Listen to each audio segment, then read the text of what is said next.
तो welcome to subscriber कुंडली analysis 97। और आज मैं 97th कुंडली एनालिसिस करने जा रहा हूँ सब्सक्राइबर की ऑन सब्सक्राइबर कुंडली एनालिसिस। जैसा कि भूपेंद्र विश्वकर्मा जी ने मुझसे बोला हुआ था, जो एमपी के रहने वाले और जिनकी कुंडली बैकग्राउंड में चल रही है। मैं लगन कुंडली एनालिसिस करूँगा, इसके अलावा मैं कोई और नवांश कुंडली या दशा वगैरह नहीं देखने वाला हूँ। मैं केवल लगन कुंडली ही एनालिसिस कर रहा हूँ। अब जैसा कि आप सब देख रहे हैं कि बैकग्राउंड में जो कुंडली चल रही है वो हाउस नंबर 6 की कुंडली है, जो कि बुध से गवर्न होती है, जिसका जो लॉर्ड होता है राशि का वो बुध होता है।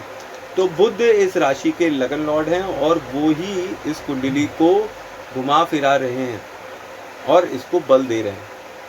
अब बुध स्वयं यहाँ पर आकर विराजमान है लगन के अंदर, तो यहाँ पर बुध एक ऑस्पिशियस प्लैनेट और सुपर ऑस्पिशियस प्रभाव देते हैं। पर अनफॉर्चुनेटली इसी घर के अंदर केतु भी बैठे हुए हैं। अब यहाँ पर जब केतु की प्रेजेंस आ जाती है तो रिजल्ट्स ड्रामेटिकली चेंज हो जाते हैं काफ़ी हद तक। अब एक तरफ तो देखा जाए तो प्रतिस्पर्धा का घर, छठवां घर, जहाँ के जिसको हम ऑफिस का घर, कंपटीशन का घर, रोग ऋण शत्रु का घर बोलते हैं, ये स्वयं लगन में आकर बैठा हुआ है।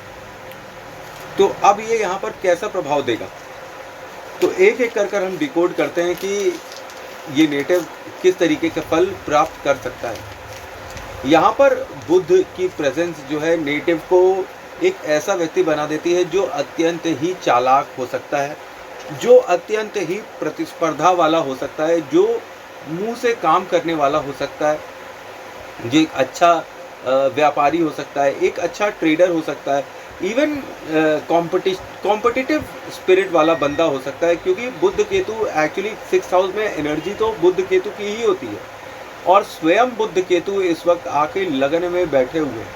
तो नेटिव जो है हाइपर कॉम्पिटिटिव टाइप होगा कि उसको प्रतिस्पर्धा करना, कंपटीशन करना, कंपैरिजन करना, ठीक है, ये करना उस बहुत पसंद होगा। और उसकी बुद्धि जो है वो अपनी वाक्य सिद्धि से, मतलब कि जो एक्सप्रेशन उसका है उसके अंदर केतु है। तो बुध और केतु एक्चुअली तो बैड एडवाइस होता है और जड़ बुद्धि होता है। तो ये नेटिव बहुत ही कॉम्प्लिकेटेड टाइप का होगा, काफ़ी ज़्यादा कॉम्प्लिकेटेड टाइप होगा। और दूसरी तरफ ये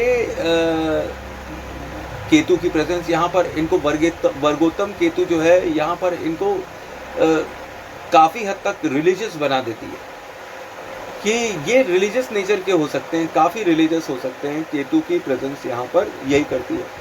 दूसरी तरफ केतु की प्रेजेंस यहाँ पर ये भी बताती है कि इनको लव मैरिज करने का बहुत शौक था कि इनकी लव मैरिज हो। ठीक, एक तरफ ये अत्यंत धार्मिक होते हैं और लव मैरिज के शौकीन होते हैं। अब छठवें का केतु जो है वो अच्छा प्रभाव तो देता नहीं है, ठीक है।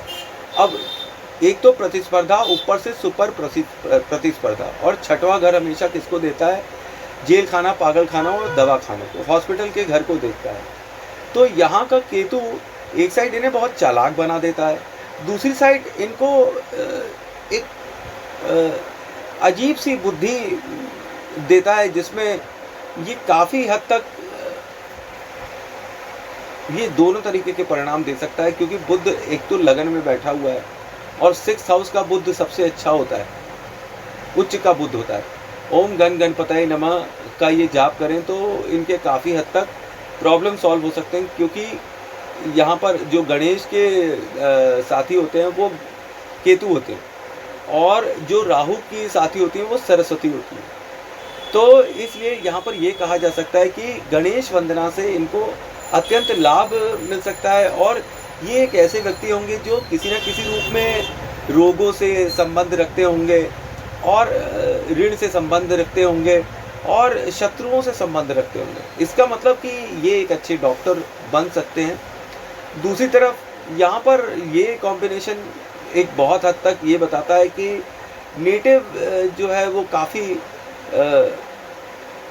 रोगों से भिड़ता लड़ता नज़र आता है कि रोग उसको पकड़ सकते हैं किसी तरीके के। हालांकि वो रोगों से निकल ज़रूर जाता है, और वो काफ़ी बड़ा लोन कर्ज के नीचे दबा हुआ दिखाई पड़ता है, क्योंकि छठवां घर खुद लोन का है। तो इनको लोन लेने में कोई दिक्कत नहीं, इनको लोन मिल जाएगा और उसे चुकाने में इनकी हालत ख़राब हो सकती है।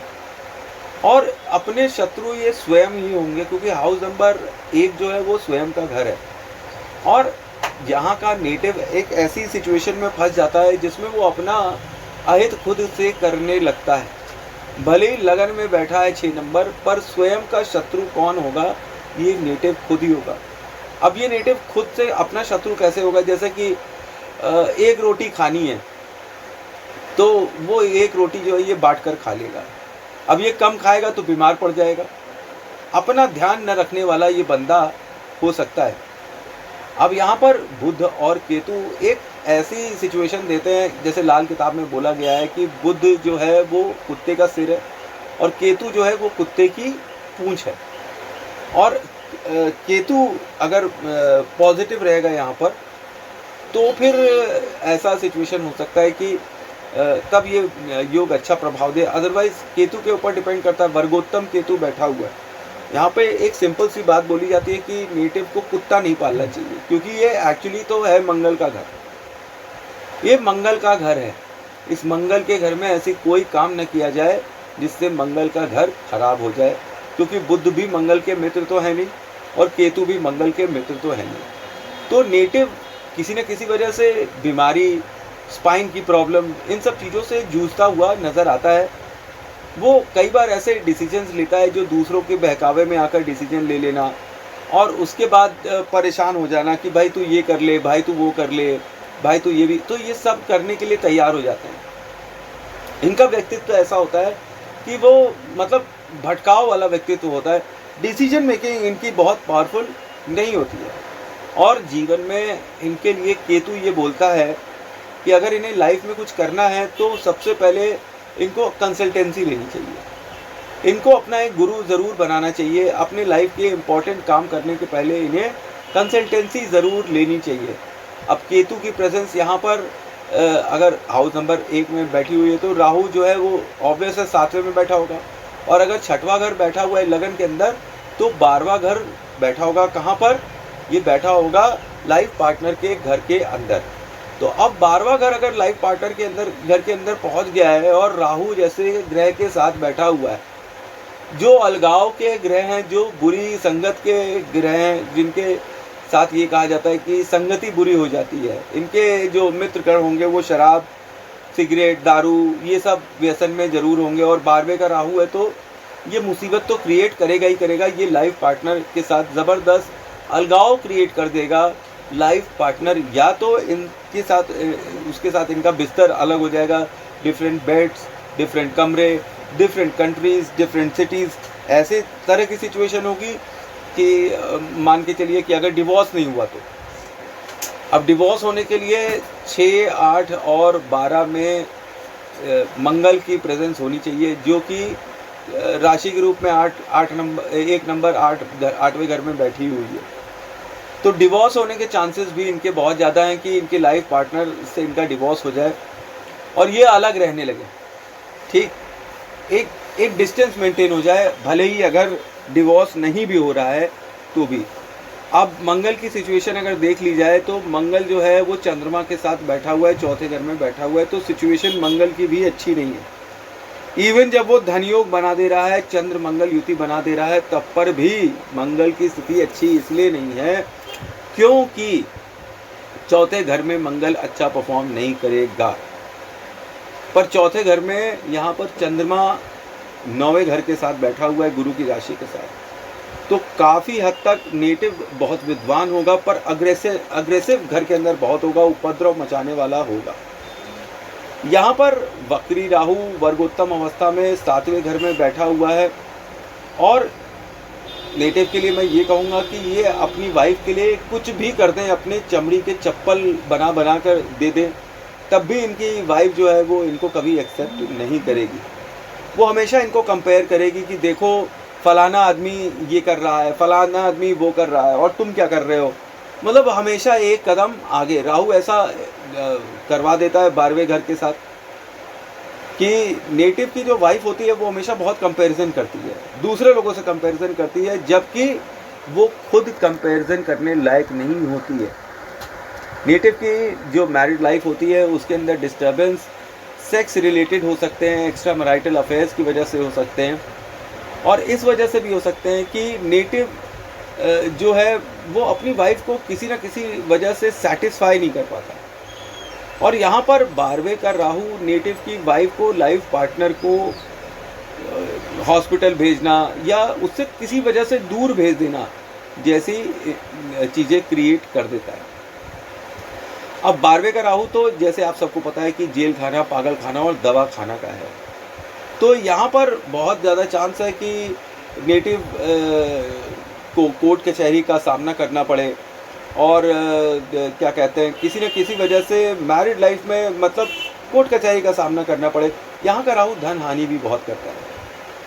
नेटिव के जो दोस्त होंगे वो उसका धन हानि बहुत करेंगे और उसका फ़ायदा बहुत उठाएंगे। और यहाँ पर जो लाइफ पार्टनर है वो भी बहुत ही खर्चीलू, ऊट पटांग काम में खर्चा हो जाना, ये सब यहाँ पर दिखाता है। और हाउस नंबर 6 अब जब स्वयं लगन में बैठा हुआ है, रोग, ऋण और शत्रु, तो नेटिव कई बार ऐसे डिसीजन लेता है जो उसके खुद के लिए बहुत ही खतरनाक होते हैं, और वो अपना दुश्मन खुद ही होता है। वो कई बार ऐसे त्याग कर देता है जो उसे नहीं करना चाहिए। मतलब ऐसी सिचुएशन हो जाती है, यहाँ का बुध तब आंखें खोलता है जब उसको चोट लगती है। तो बुध जब यहाँ पर चोट लगती है उसको तो आंखें खुलती हैं। तो ऐसा बहुत बार संभव हो सकता है कि नेटिव को कई बार छला गया हो, क्योंकि बुध केतु बुद्धि को भ्रमित करने वाला योग होता है, जिसमें बुद्धि जड़ हो जाती है, बुद्धि समझ नहीं पाती क्या करें और क्या नहीं करें। पर यहाँ पर बुध लग्नेश में बैठा हुआ है, तो लग्नेश बनकर बुध बैठा, तो बुद्धि तो बहुत अच्छी है, पर फिर भी इनको छल लिया जाता है, धोखा दिया जाता है। बार बार, एक नहीं कई बार इनको धोखा दिया जाता है। और कई बार ऐसा भी होता है कि जैसे इनके ऑफिस में इनका लोग फ़ायदा उठा लेते हैं। और यहाँ पर बुध केतु जो है ये एक प्रतिस्पर्धा का विषय बन जाती है कि ये बहुत ही प्रतिस्पर्धा वाली स्थिति में है। मतलब किसी भी चीज़ को अपनी आन बान शान पर ले लेना कि अच्छा तुमने ये कहा, अब मैं बता रहा हूँ, दिमाग पर बात चढ़ जाना, दिमाग खराब हो जाना, ऐसी स्थिति यहाँ पर हाउस नंबर 6 बुध केतु के साथ क्रिएट कर देता है। अब मज़ेदार बात यह है कि दोनों ग्रहों की दृष्टि जो लगन में बैठे हुए हैं, बुध और केतु, मतलब एक त्याग का कारक है, एक मोक्ष का कारक है और एक व्यापार का, चालाकी का कारक है। एक तरफ तो चालाकी और दूसरी तरफ मोक्ष, मतलब दूसरी तरफ दान दे देना। दोनों के दोनों जब 5वीं दृष्टि डालते हैं किसके ऊपर, हाउस नंबर 5 के ऊपर, तो यहाँ पर नेटिव के पिता से और क्या कहते हैं बच्चों से और अपने प्रेम से भी, और अपनी इनकी जो पढ़ाई खुद की भी होती है, तो उससे इनको कोई ना कोई प्रॉब्लम होती ही रहती है। इनके जो संबंध होते हैं वो भी बनते बिगड़ते रहते हैं, एक के बाद दो, दो के बाद तीन। इनके मतलब प्रेम संबंध भी मैं कह सकता हूँ कि प्रेम संबंधों की वजह से इनका मन हमेशा खिन्न रहता होगा। मतलब इनको कुछ ऐसा धोखा मिल सकता है जिससे ये स्तब्ध रह जाए, इनका दिमाग काम करना बंद कर दे। अब ये कॉम्बिनेशन यहाँ से बैठकर आपको सिजेरियन वाले बच्चे दे देता है कि बिना ऑपरेशन के बच्चे आपको होंगे ही नहीं। और बुध यहाँ पर आपको बैठकर बहुत ही कलात्मक बना देता है, क्रिएटिव बना देता है। आप प्रोफेशनली कुछ गाते होंगे, भजन कीर्तन कर सकते हैं। और यहाँ पर ये भी बता सकता हूँ कि बुध यहाँ पर आपको कोई ना कोई वाद्य यंत्र बजाने के लिए कहता है कि आप कोई म्यूज़िकल इंस्ट्रूमेंट, कोई क्रिएटिविटी आपकी होगी ज़रूर। और यहाँ पर जो केतु की 5वीं दृष्टि हाउस नंबर 5 पे पड़ती है, तो फिर ये पिता को भी स्पाइन के रोग और ये कह सकते हैं कि स्ट्रोक जैसी प्रॉब्लम भी दे सकता है, क्योंकि बुद्धि खराब कर देता है ये पिता की भी, और फिर उसके बाद अपनी पत्नी की भी बुद्धि खराब कर देता है यही योग। और फिर यही काम गुरु के घर हाउस नंबर 9 पर जब इसकी 9वीं दृष्टि पड़ती है तब भी कर देता है। यहाँ पर आप देखिए कि अगर हाउस नंबर 9 पे बुध केतु की दृष्टि पड़ रही है, वहाँ पे 2 नंबर लिखा हुआ है। तो